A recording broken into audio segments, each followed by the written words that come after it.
Hello guys, അങ്ങനെ കെമിസ്ട്രിയുടെ model എക്സാമും കഴിഞ്ഞു. എനിക്ക് എക്സാം എന്ന് പറഞ്ഞാൽ ഈസി എന്നും പറയാൻ പറ്റത്തില്ല, അധികം ടഫ് ഒന്നും പറയാൻ പറ്റത്തില്ല.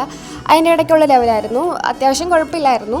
1 വേർഡിൽ സെക്കൻഡ് ക്വസ്റ്റിനും തേർഡ് ക്വസ്റ്റിനും ഫോർത്ത് ക്വസ്റ്റിനും ഉറപ്പായിരുന്നു ആൻസർ. പിന്നെ ഫസ്റ്റ് ക്വസ്റ്റിനും ലാസ്റ്റ് ക്വസ്റ്റിനും കുറച്ച് ഡൗട്ട് ഉണ്ടായിരുന്നു. ഫസ്റ്റ് ക്വസ്റ്റിനിൽ ആ അലൈലിക് ഹാലൈഡിൻ്റെ ഞാൻ ആൽക്കഹോൾസിൻ്റെ തിയറി പാർട്ട് ഞാൻ അധികം വായിച്ചില്ല. സോ എനിക്കത് കുറച്ച് കൺഫ്യൂഷൻ ഉണ്ടായിരുന്നു. ഞാൻ സിന്ന് എനിക്ക് ആദ്യം തോന്നി, പിന്നെ ഞാൻ ഡിന്ന് ആൻസർ എഴുതി വെച്ചേക്കുന്നത്. പിന്നെ 5ാമത്തെ ക്വസ്റ്റ്യൻ്റെ ആൻസർ ഞാൻ ഫസ്റ്റ് എ ആണ് എഴുതിയത്, ശരിയാണോ എന്നറിയില്ല. പിന്നെ 2 മാർക്ക് ക്വസ്റ്റിന് കറക്റ്റ് 8 ക്വസ്റ്റ്യൻ അറിയായിരുന്നു. പിന്നെ 2 നല്ല കൺഫ്യൂഷൻ ഉണ്ടായിരുന്നു. സോ അത് 2 ഞാൻ എഴുതിയില്ല.